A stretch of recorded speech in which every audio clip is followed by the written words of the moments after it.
Bonjour, bonjour à tous et bienvenue sur ma chaîne YouTube. J'apprends le chinois. J'apprends le chinois. Aujourd'hui, nous allons voir la différence qu'il y a entre Xiang Yao et Xiang Yao. Alors, si tu es prêt, c'est parti. Quelle différence existe donc entre ces trois expressions qui sont utilisées pour exprimer le désir, l'intention ou le besoin? Alors, commençons avec Xiang qui a pour sens premier pensé à vouloir au sens du désir, du souhait léger.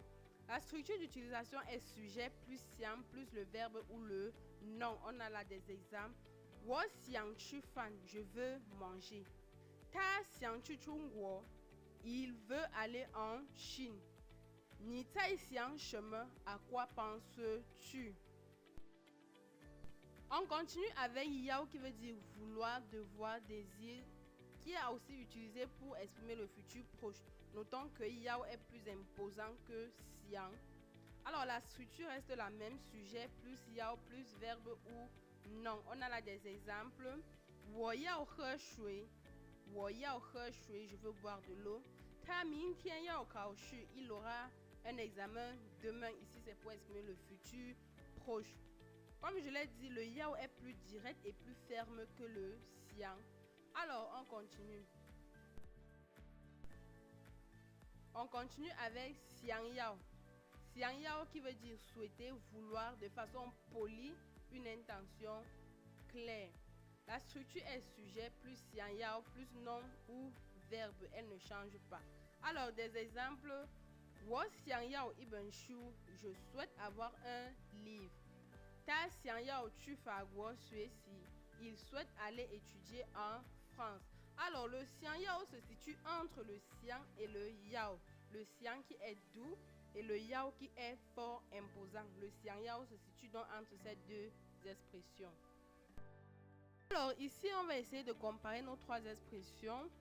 On a le xiang qui est utilisé pour exprimer une intention de façon douce. On a yao qui est une volonté forte, c'est également utilisé pour exprimer un futur proche.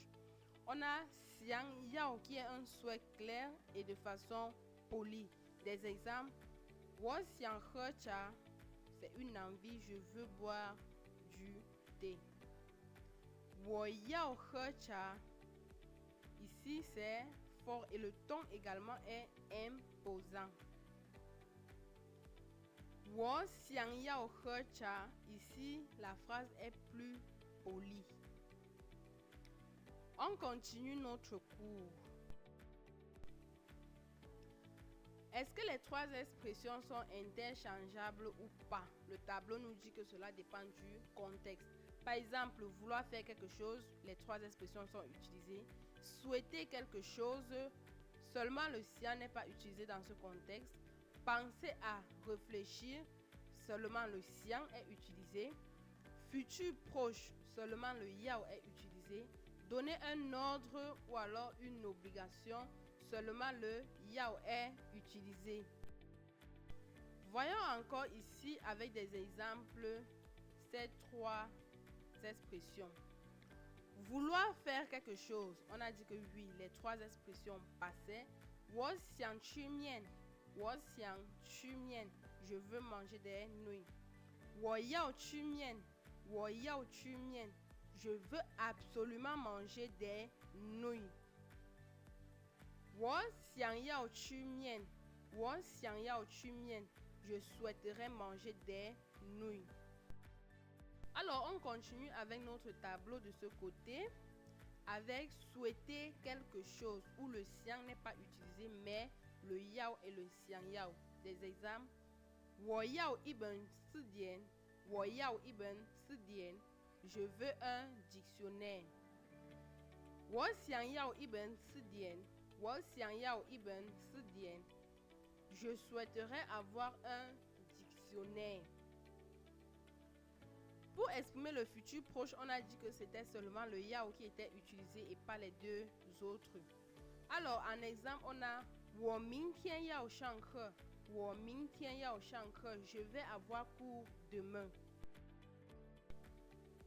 Toujours avec notre tableau, on a pensé à réfléchir, où ce n'est que le xiang qui est utilisé dans ce contexte et pas les deux autres. En exemple, 我在想昨天的事情。我在想昨天的事情. Je pense à ce qui s'est passé hier. Pour donner l'ordre ou alors exprimer une obligation, on utilise uniquement le yao et pas les deux autres. En exemple, on a 你要听老师的话. 你要听老师的话. Donc, tu dois écouter le professeur. Alors, j'espère que le cours a été assez clair et que vous n'aurez plus de zone d'ombre. Merci d'avoir suivi la vidéo jusqu'à la fin. Merci de vous abonner, de liker et surtout laisser en commentaire vos avis et vos questions. On se dit à la prochaine pour une nouvelle vidéo. Bye bye, c'est Asijenba.